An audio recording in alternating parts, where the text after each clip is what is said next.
Hey guys, today I'll be showing you how I make fake animal ears for cosplay. These ears specifically are for Gorou from Genshin Impact. Here are the list of materials you will be needing.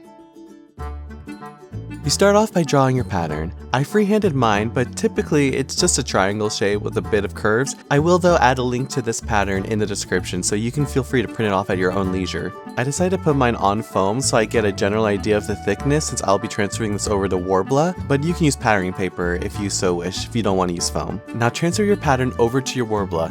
For this I am using Worbla's black transfer art, but any of Worbla will do because it's only going to be used as a base.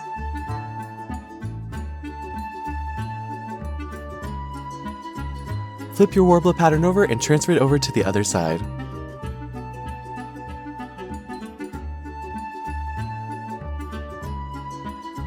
Now repeat the process and just cut it out. And there you go, you have both your patterns. Now it's time to transfer it over to the fur. When transferring your pattern over to the fur, make sure that you have your fur the way you want it. For mine, I want the fur to follow along the ears going up. Now using a Sharpie, I just trace it out, same as I did on the foam.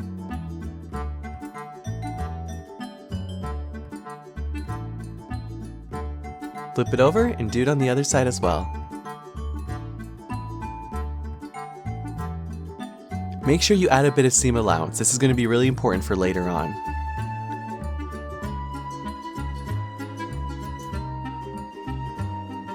When cutting fur, make sure that you never use scissors as it'll cut the fur fibers underneath. So for this, I'm using a rotary blade, and I'm also using an X-Acto knife to help with the cuts that the rotary blade can't get fully.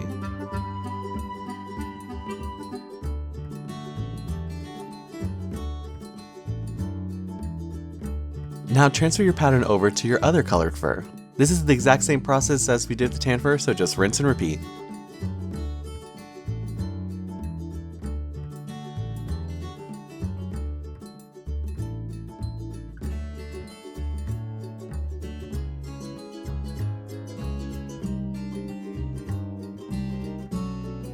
To make sure we start off our project nice and clean, I go ahead and brush out all the sections of fur I just cut out. And there we go, 4 triangle pieces of fur. Perfect.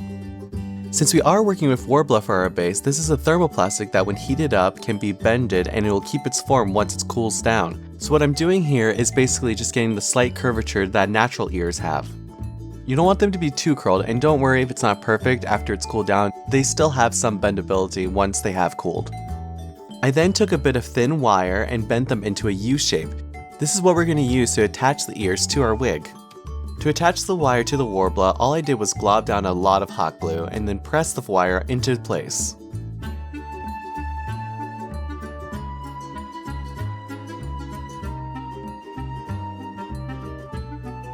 Now that we have our wires down, we can start putting down the inner linings of our fur. Starting off with our white fur.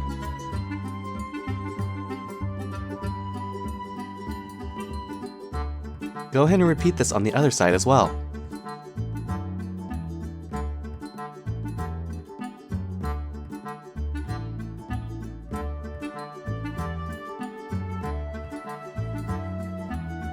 Since the white layer is just going to be the inner layer, I go ahead and trim off all the excess white fur. This part is fine to use scissors as these borders are going to be covered by the tan fur later on, so the sloppy edges won't even be seen.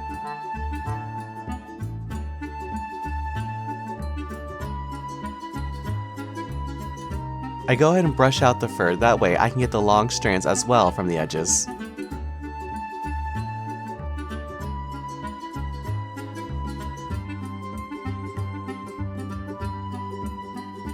Now it's time to shorten our fibers because they are a bit too fluffy for my liking. For this, I'm mostly shaving down the fur along the opposite edge of the inner corners. You want to keep the fur fibers a little longer in the inner corners just to add a bit more dimension to the ears. Repeat this method for the other side as well. Now it's time to attach the tan fur.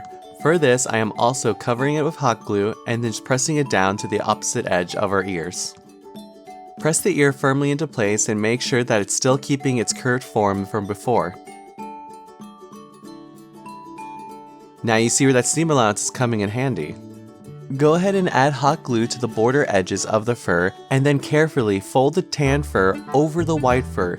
This will hide your rough edges that we cut before.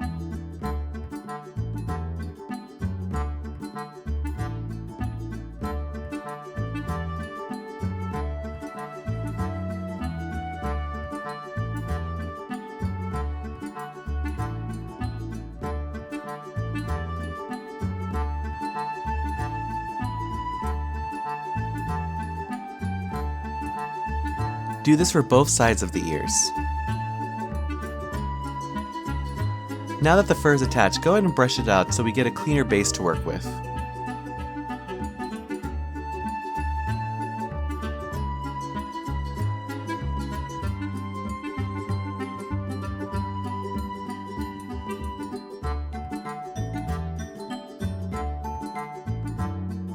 Grab your razor and begin slowly trimming down the fibers of the tan fur. This you want to be extra careful with because this is the main base of your ear and you don't want to cut it too short.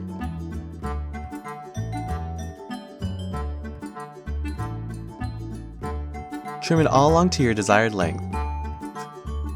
See? It makes quite a difference. Now go and repeat this for the other ear as well.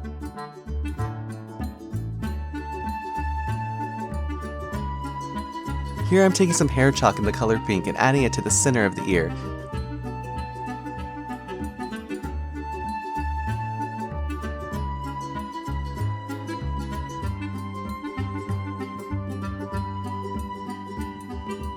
The more colors you mix in, the more realistic tones you'll get. So for this, I'm adding browns, tans, and orangey hues, just to give it a little bit more dimension for the inside of the ear.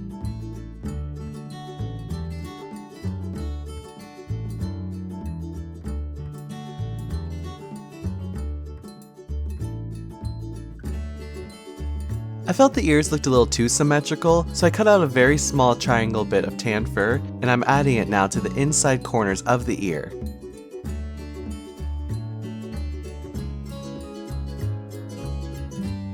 These fibers I'm going to keep relatively long, just to add a little bit more dimension to the ears.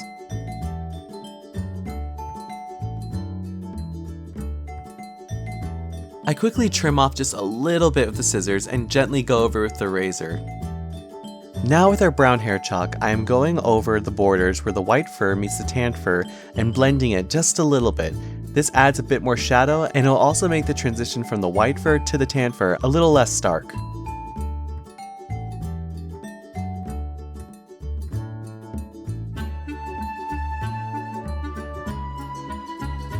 The fur is looking a little wild, so all I do to fix this is spray a tiny bit of hairspray and gently finger comb it up.